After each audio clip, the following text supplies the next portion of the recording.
जय बाळूमामा मित्रांनो, आज आहे 6 जुलै. उद्या 7 जुलै सोमवार. तर उद्या मार्केटचं प्रेडिक्शन किंवा मार्केटचं आपण सायकॉलॉजी ऑफ चार्टची सायकॉलॉजी वाचण्याचा प्रयत्न करूया. चार्ट रीड करण्याचा प्रयत्न करूया.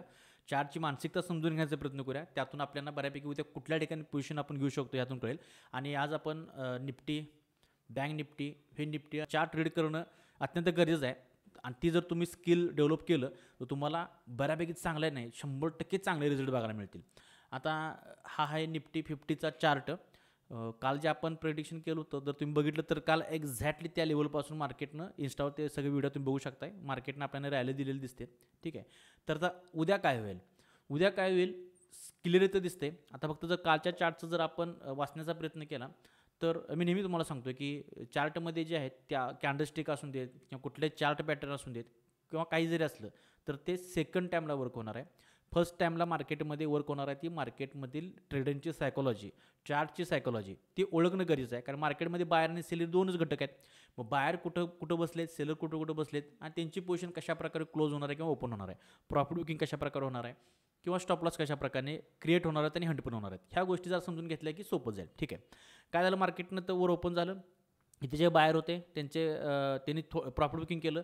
इथल्या सेलरचा एस एल इथे गेला, मार्केट खाली आलं. आता ह्या झोनमध्ये मार्केट एक व्यवस्थित थांबलं होतं दिवसभर दुपारपर्यंत. त्यानंतर मार्केट खाली आलं आणि ह्या लेवलपासून मार्केटनं पुन्हा इथं ह्यांचे बायरचे स्टॉप लॉस इथं संपले. इथून मार्केटनं प्रॉफिट बुकिंग करायला सुरुवात केली आणि छोटे बायर सेल करत इथं आल्यानंतर मार्केटचे जे इथं सेलर होते, जे काही इथं कोण बसले असतील, त्यांचे फास्टमध्ये मार्केटने एस एल खाल्ले आणि मार्केट आता वरती इथं स्टॉप झालेलं आहे.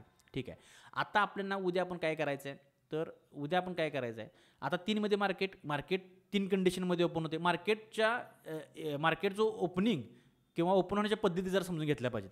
मार्केट काय होते, एक तर फ्लॅट ओपनिंग होणार किंवा गॅपअप होणार किंवा गॅपडाऊन होणार. ते काय होणार ते मार्केटचं ज्या त्यावेळी ठरलं आपल्याला ते कळत नाही. मला तर ते समजत नाही कसं गॅपअप होणार का गॅपडाऊन होणार, ते प्रिडिक्शन मला जमत नाही. मार्केट ओपन झाल्यानंतर पहिले 15 मिनटं मार्केटमध्ये मोठा बाजार भरला असतोय. तो बाजार होऊन द्यायचा, मार्केट थोडंसं शांत होऊन द्यायचं आणि 15 मिनटानंतर तुम्हाला चांगला मार्केटचं प्रिडिक्शन करून चांगली एखाद्या ट्रेड आपल्याला सापडतोय 100% तो पकडू शकतो आपण. तर एक तर 3 कंडिशन होणार आणि 3 कंडिशन झाल्यानंतर सुद्धा काय होते, मार्केट जर गॅपअप झाला तर गॅपअप झाल्या एक तर त्या रेंजमध्येच कन्सल्टेशन करणार थोडा वेळ आणि मग वरची किंवा खालची रॅली करणार. ही एक फर्स्ट सिनारी होऊ शकते. आणि सेकंड काय होऊ शकते, मार्केटनं गॅपअप दिला डायरेक्ट वर जाईल किंवा गॅपअप दिला डायरेक्ट खाली झालं. ह्या 3 कंडिशनच होणार आहेत. सेम फ्लॅट ओपनिंगला आहे. फ्लॅट ओपनिंग झाल्या एक तर पहिलं 10-15 मिनटं कन्सल्टेशन करेल, म्हणजे त्या रेंजमध्ये राहील. त्यानंतर वरती जाईल किंवा खालती येईल किंवा फ्लॅट ओपनिंग झाल्या खाली येणार, फ्लॅट ओपनिंग झाल्या वरती जाणार. सेम कंडिशन गॅपडाऊनला सुद्धा आहे. आता हे मी का सांगतो माहिती आहे का, ह्या प्रत्येक गोष्टीचा अर्थ वेगळा आहे. मार्केट फ्लॅट ओपनिंग झाल्यानंतर कन्सल्टेशन केलं 15 मिनटं तर त्यानंतर वेगळ्या लेवल वर्क होणार आहे. त्यानंतर सेलर बायरची मानसिकता वेगळी असणार आहे. फ्लॅट ओपनिंग झाल्या डायरेक्ट वर गेलं तर सायकोलॉजी वेगळी असणार आहे आणि फ्लॅट ओपनिंग झाल्या खाली पडलं तर सायकोलॉजी वेगळी असणार आहे. सेम गॅपअप झाल्या कन्सल्टेशन केलं त्यानंतर रॅली वरची किंवा खालची पकडली तर सायकोलॉजी वेगळी असणार आहे. गॅपअप झाल्या वरती गेलं तर सायकोलॉजी वेगळी असणार आहे आणि गॅपअप झाल्या खाली यायला लागलं तर सायकोलॉजी वेगळी असणार आहे. तर त्या गोष्टी आपण हे चार्ट सतत बघण्यात तुमच्या लक्षात येईल की मार्केटनं ह्या जे कंडिशन सांगितल्या ह्या झाल्यानंतर मार्केट कशा प्रकारे वर्क करते. तर आपण तिन्ही कंडिशनमध्ये बघूया. समजा मार्केटनं जर फ्लॅट ओपनिंग दिलं उद्या आणि पहिले 15 मिनटं मार्केट इथंच असं राहिलं तर मला काय वाटतंय, आता मार्केटमध्ये स्ट्रॉंग कोण आहे मला सांगा. इथं बायर होते पण हे बायरचे एस 100% गेलेले आहेत आणि इथं बायर स्ट्रॉंग आहेत. हे बायर खूप स्ट्रॉंग आहेत आणि इथं म्हणून मार्केट आहे म्हटल्यानंतर आता ह्यानं किती पैसा दिसत असेल फक्त विचार करा. आणि मोठी प्लेयर असतात. आपण जर इथं बाय करून बसलोय तर आपण इथं आता मार्केट येत आहे, किती प्रॉफिट चांगलं दिसत असणार आहे. आपण देवाला पाया पडत असणार आहे की उद्या गॅपअप व्हावं म्हणून. पण मार्केटनं जर फ्लॅट ओपनिंग दिली आणि त्यानंतर मार्केट जर 15 मिनटं ह्याच लेवल जाऊ, आता हा जे एरिया दिसतो मला इथंच जर मार्केट थांबलं आणि त्यानंतर मार्केटनं पुढची मुवमेंट द्यायला सुरुवात केली तर इथं आल्यानंतर इथे एक स्कॅल्पचा ट्रेड होईल बरं का. कारण की ह्याच्यावरती गेल्यानंतर आता जे कोण रँडमली सेलर बसले असतील त्यांचा एस एल फक्त इथंपर्यंतच आहे आणि हे जे सेलर आहेत ना कालचे हे स्ट्रॉंग आहेत आणि त्यांच्यापेक्षा सेलर हे स्ट्रॉंग आहेत. हे सेलर आहेत ना इथले हे ह्या सेलरवर प्रेशर आणणार आहेत की तुम्ही इथून मार्केटवरून द्यायचं नाही.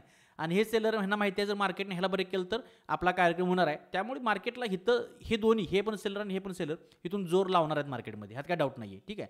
तर मग आपण काय करू शकतो, इथं आल्यानंतर एक स्कॅल्पचा ट्रेड होऊ शकते. पुन्हा एकदा सांगतो मी, 15 मिनटानंतरची चर्चा चालू आहे. 15 मिनटाच्या आत किंवा 15 मिनटं नंतर सुद्धा या अशा स्ट्रॉंग कॅन्डल झाल्या ना तर त्यावेळी ट्रेड घ्यायचा नाही. त्यावेळी काही होत नसतं. प्राईज ॲक्शन करत सिम्पल कॅन्डल ज्या अशा व्हायला आल्यात ना ह्या टाईपच्या होत गेल्या तर तिथं कॅन्डलचं प्रेशर बघून आपण हा निर्णय घ्यायचा आहे. तिथे स्कॅल्प होऊ शकतोय. स्कॅल्पचा ट्रेड इथं आपल्याला मिळेल 100%. तुम्ही इथं हे लेवल मार्क करू शकताय.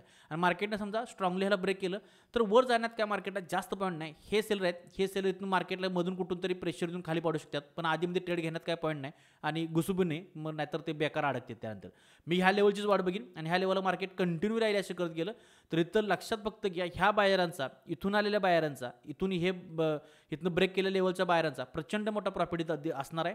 हे आपलं प्रॉफिट बुकिंग करणार आणि करत असताना आधीमध्ये रँडम बाहेर इथं बसले असणार आहेत. ते इथं जागे होणार आहेत, जे रिटर्नर आहेत ना तिथं जागे होणार, तिथं घुसणार, या सगळ्यांचे स्टॉप लॉस पण खायला आणि प्रॉफिट बुकिंग करायला मार्केट ह्या लेवलपासून खाली पडेल तर इथं आपण एक पुढच्याची पोझिशन इथे घेऊ शकतो. तर 2 पुढच्याच्या पोझिशन सांगितल्या मी फ्लॅट ओपनिंगच्या वेळी. आणि मार्केट खाली यायला लागलं इथं आल्यानंतर 15 मिनिटानंतर आणि ही जर EMAला टेस्ट मिळेल तर कन्फर्मेशन वाढेल आणि इथून आपल्याला एक फक्त हा एरिया क्लीन आहे, त्यामुळे इथून मार्केट एक शार्पली खाली येण्याशिवाय शक्यता आहे. शक्य असलं तर इथे एक लॉट आणि इथे एक लॉट, हे जर मार्केट कंटिन्यू खाली आलं तर इथे एक लॉट आणि ॲव्हरेज तसं शक्यतो करू नये कधी, पण काय वेळ केलं तर चालतं येते, पण ते कळलं पाहिजे कधी करायचं. तर इथे एक सेकंड लॉट आपला इथं ॲव्हरेज करता येईल आणि दोन्ही इथून किंवा इथून मार्केटनं 100% वर गेलंच पाहिजे. आता हे 100% वगैरे असं मी नेहमी म्हणतो, मार्केटमध्ये 100% अशी कुठली गोष्ट काय नसती, पण हे नेहमी सारखं म्हणण्यापाठीमागचं कारण हे की आपला स्वतःवरचा कॉन्फिडन्स, स्वतःच्या सेटअपवरचा कॉन्फिडन्स असलाच पाहिजे, तरच आपण ट्रेडमध्ये ट्रेड पण पंच करू शकतो आणि त्यामध्ये थांबू पण शकतोय. मला वाटतंय होईल, बघूया जमलं तर, बघ झालं तसं, या असल्या गोष्टीवर मार्केटमध्ये आपल्याला सक्सेस व्हायला थोडा वेळ लागणार आहे. त्यामुळे मी 100% शब्द माझ्या सायकोलॉजीसाठी मुद्दाम वापरतोय, आपला स्वतःवर सेटअपवरचा कॉन्फिडन्स असावा म्हणून. तर इथं मार्केट एक वर जायला दिसेल किंवा ह्या लेवलला वर गेलेलं तुम्हाला दिसेल. त्यामुळे ह्या 2 ठिकाणी पोझिशन असतील किंवा इथं मी ॲव्हरेज करेन, तर ह्या 2 तुम्ही लेवल बघू शकताय. ठीक आहे. आणि त्यानंतर एक शेवटचा माझा ट्रेड असेल तो इथं असेल, पण प्रॉब्लेम इथं असा आहे की मार्केटने सरळ रॅली खाली दिली तर कालच्या मार्केटचा लो आहे हे सगळ्यांनाच दिसतो की हा लो आहे, इथून मार्केट बाउन्स करेल, सगळं जग ते बघायला लागले. मग आपण बी तेच बघायला लागलो तर कदाचित त्यातून आपल्याला चांगला रिटर्न मिळणार नाही. पण मला नाही वाटतं तिथं पण याची गरज आहे. मार्केटनं जर प्राईस ॲक्शन कर चांगल्या कॅन्डल आल्या तर ही लेवल किंवा ह्या लेवलपाशी आपल्याला रिवॉर्ड मिळालेला दिसेल. ठीक आहे. हे फ्लॅट ओपनिंग झालं. मार्केटनं जर गॅपअप दिला तर मला आवडेल मार्केटनं, कारण गॅपअप दिला तर आपल्या लेवल खूप चांगल्या वर्क होऊन राहते. समजा गॅपअप दिला तर कुठं देईल, इथं कुठं दिलं समजून चालू. आणि गॅपअप दिला डायरेक्ट वर चाल केली तरी पण ह्या लेवलला आपण एक सेलसाठी पोझिशन मॅनेज करायचे. आणि डायरेक्ट जरी खाली आलं, मग 15 मिनिटे किंवा 15 मिनिटं आधी जरी आलं एक मापात कॅन्डल करत किंवा 15 मिनिटांनंतर जर खाली लागलं तर ह्या लेवलवर 100% आपल्याला बाउन्स बघायला मिळेल आणि ह्या लेवलवरती तर मिळेलच मिळेल. ह्या 2 लेवल आपल्याला जास्त चांगले वर्क होतील. फ्लॅट ओपनिंगपेक्षा गॅपअप मिळाला तर जास्त चांगले वर्क होतील. आणि जर मार्केटनं गॅप डाऊन दिला तर मात्र सगळा उद्या मग गणित बिघडणार आहे सगळं, कारण गॅप डाऊन इथं कुठं देणार आधीमध्ये. आणि तुम्ही बघू शकता की ह्या जे लेवल आहेत हे रेंजमध्ये मार्केट राहील मग. आणि इथं जर रेंजमध्ये मार्केट सकाळी जास्त करायला लागलं तर हे सगळ्याच लेवल कमजोर इन द सेन्स कोण कुठं पण बसणार मग, आणि सगळ्यांचे स्टॉप लॉस विक्रेले असणार. आता स्टॉप लॉस क्लिअर दिसतात, पण असं इथं जर मार्केट ओपन झालं गॅप डाऊन तर कुणा स्टॉप लॉस इथं असणार, कुणा जिथे असणार, त्यामुळे ट्रेंड नाही पकडता येणार. ते सगळ्यांचं मार्केट एक झिगझॅग करून सगळ्यांचीच मार्केट रेंज मोडमध्ये स्टॉप लॉस खाण्याची शक्यता आहे. मग अशा वेळी काय नाही करणार मी, इथं मार्केट गॅप डाऊन ओपन झालं आणि 15 मिनिटांनी इथं आलं तर इथे एक स्कॅल्पचा ट्रेड करण्यात येईल. रिस्की असेल पण स्कॅल्पचा होईल. आणि मार्केट जर कंटिन्यू खाली पडलं तर इथे एक 100% बायसचा ट्रेड आपला असेल, 100% ह्या लेवलला. ठीक आहे. आणि मार्केटने गॅप डाऊन देऊन वरती जायला लागलं तर ही लेवल एक वर्क होईल. ही लेवल एक 100% वर्क होईल आणि ही पण लेवल वर्क होईल. तर इथे एक सेल्सची पोझिशन असेल आणि इथे एक असेल. बाकी गॅप डाऊन ह्या लेवल जवळ दिल्यामुळं ह्या 2 लेवलवरती काय काम करायचं नाही. मग ह्या लेवलची वाट बघणार आणि ह्या लेवलची वाट बघणार आणि खालच्या 2 तुम्हाला मी सांगितल्याच. तर अशा प्रकारे एक काम करू शकतोय. तर मार्केटचे स्टॉप लॉस आपल्याला कळलेले आहेत. इथं बायर चांगले स्ट्रॉंग आहेत. बायरांना मार्केट इथंपर्यंत आणि इथंपर्यंत प्रॉफिट बुकिंग करतील. आणि जर मार्केट खायला लागलं तर स्टॉप लॉस इथून बायरांचं हिट व्हायला सुरुवात होणार. तर इथं आपण कशी पोझिशन घ्यायची चर्चा केली आणि ह्या 2 लेवलवरती कधी ट्रेड घ्यायचा आपण चर्चा केलेली आहे. आता फिन निफ्टी बघूयात. फिन निफ्टी जर बघितलं तर फिन निफ्टीच्या चार्टमध्ये आता असा एक प्रॉब्लेम आहे, हे ऑल टाईम हायला मार्केटचा आहे ना, त्यामुळे वरच्या लेवल थोड्याशा क्रिएट व्हायला वेळ घेईल मार्केट. तर सध्या फक्त इतकं सांगतो मी, जर मार्केटने फ्लॅट ओपनिंग दिलं किंवा गॅपअप दिला, गॅप डाऊन दिला तर पुन्हा तेच होणार आहे जे निफ्टी 50मध्ये झालं. इथं सगळ्या लेवल विखुरलेल्या असल्यामुळे इथं काहीच करता येणार नाही. पण फ्लॅट ओपनिंग किंवा गॅपअप दिला आणि मार्केट 15 मिनिटांनंतर खाली यायला लागलं तर हे एक लेवल सोडून द्या, ह्या लेवलवरती रिस्की ट्रेड होणार. पण ही जी लेवल आहे ना, हा झोनच पकडा तुम्ही. इथून मार्केट आपल्याला एक स्पाइक किंवा वरता बाउन्स घेतलेला दिसेलच. इथं आल्यानंतर मार्केट या ठिकाणी असं पोझिशन लावायचे आपण आणि ह्याच्या खालचा इथं कुठंतरी स्टॉप लॉस असेल. हे मागच्या स्विंगच्या खालचाच घेतला पाहिजे ॲक्च्युली. आणि इथं मध्ये कुठेतरी ट्रेड पकडण्याचा प्रयत्न करायचा ह्या लेवलवरून आणि ह्या लेवलवरून. ह्या 2 लेवल इम्पॉर्टंट आहेत. मार्केट इथून असं जर खाली आलं तर ह्या पॉईंटवरून मार्केट आपल्याला बाउन्स झालेलं दिसेल, अगदी इथंपर्यंत तरी दिसेलच. त्यामुळे इथं हा एकच ट्रेड असेल की जो खात्रीशीर असेल. खात्रीशीर असेल, फक्त मार्केट इथून आलं पाहिजे. फ्लॅट ओपनिंग किंवा गॅपअप दिल्यानंतर आणि नंतरच 15 मिनिटानंतर हा ट्रेड किंवा 15 मिनिटाच्या आधी सुद्धा वर्क होईल, कारण फ्लॅट आणि गॅपअप झाला तरी पण ही लेवल खूप लांबची आहे. इथं पण तर मार्केट इथं बायर आहेत, ह्या बायरांचे स्टॉप लॉस इथं पण मार्केट खाणार आहे. हे स्ट्रॉंग बायर आहेत, इथून एकदा प्रयत्न करणार, मार्केटवर ढकलणार.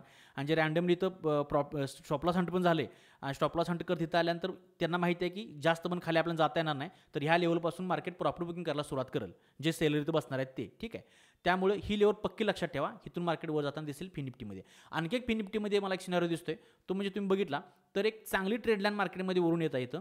ठीक आहे, एक चांगली ट्रेड लाईन आणि त्याला खूप चांगला रिस्पेक्ट मार्केटनं दिलेला आहे. बरेच दिवस झाले मार्केट त्याला रिस्पेक्ट देते खूप चांगला. आणि इथं मार्केटनं बघू शकता तुम्ही, इथं एक चांगला रिस्पेक्ट दिला आहे, इथं रिस्पेक्ट दिला आहे, इथं रिस्पेक्ट दिला आहे, इथं पण रिस्पेक्ट दिला आहे आणि आता इथं पण त्याला ब्रेक केलेला आहे. आता ब्रेक केलं आहे म्हणजे वरची राहील देण्याची शक्यता आहे. मग काय होईल, आता वरती गेल्यानंतर रिटेस्टला जरी मार्केट आलं तर ह्या लेवलपासून मार्केट पुन्हा रिटेस्ट करून मार्केट वर जाणार आहे. त्यामुळे हे जे कन्फर्मेशन मिळते की ह्या ट्रेड लाईन मार्केटने ब्रेक केले, मग रिटेस्टला आलं तर पुन्हा एकदा ह्या झोनवरून मार्केट सपोर्ट घेऊन वरती जाईल. आणि ही जी लेवल दिसते हा एक झोन आहे, झोन पकडून चाला, ह्या झोनपर्यंत मार्केट टार्गेट देईल आणि तो मार्केट पुन्हा खाली आला तुम्हाला दिसेल. ह्या जे लेवल सांगतोय ना किंवा हे ज्या गोष्टी तुमच्या डिस्कस करतो ना, स्क्रीनशॉट घेऊन ठेवा आणि तुम्हाला ॲट इथेच झालेलं दिसेल बऱ्यापैकी. तर हा अशा प्रकारे फिन निफ्टीमध्ये काम होईल. बँक निफ्टी बघूया आपण. बँक निफ्टी पण ऑल टाईम हायला आहे आणि ऑल टाईम हायच्या वरच्या लेवल मला कन्फ्युजन टाकतात. वरच्या लेवलमध्ये मला तयारच नसलं झाल्यामुळे कसं काम करणार. तर बँक निफ्टीमध्ये काही ट्रेडची ऑपॉर्च्युनिटी मला चांगली दिसत नाही आहे. फक्त बँक निफ्टीमध्ये इतकंच सांगेन, बँक निफ्टीमध्ये गॅपअप झाला किंवा फ्लॅट ओपनिंग झालं तरच ह्या दोन लेवल वर्क होतील. गॅपअप झाला तर ही लेवल वर्क होईल. ह्या लेवलवरती आपण एक बाय साईडचा ट्रेड इथं पंच करू शकतोय. आणि मार्केटनं जर फ्लॅट ओपनिंग दिलं तर इथं क्लीन एरिया आहे. हा क्लीन एरिया असल्यामुळे ही लेवल जितकं पाहिजे तशी वर्क नाही होणार. मग ह्या लेवलवरती म्हणजे मी काय सांगतोय, गॅपअप झाला तर ह्या लेवलवरती बाय करीन आणि ह्या एक लेवलवरती बाय करीन. गॅपअप झाला तर फ्लॅट ओपनिंग झालं तर फक्त ह्याच लेवलवरती आपण एक बायसाची पोझिशन शोधू शकतो. बास इतकाच ट्रेड ह्यामध्ये असणार. बाकी गॅप डाऊन झाला इथं कुठं तरी तर मग पुन्हा ही लेवल खराब झाली, ही लेवल खराब झाली, ही लेवलचा प्रश्न येत नाही आहे. आणि पुन्हा इथं आल्यानंतर मार्केट बाय साईडला जाणार आहे हे सगळ्यांना दिसेल, कारण की मार्केटने इथं चांगला सपोर्ट घेतला आहे. ठीक आहे, त्यामुळे मग सगळ्यांचे दिसते ते आपण केलं तर अडकण्याची शक्यता आहे. त्यामुळे इथं मी काय करणार नाही आहे.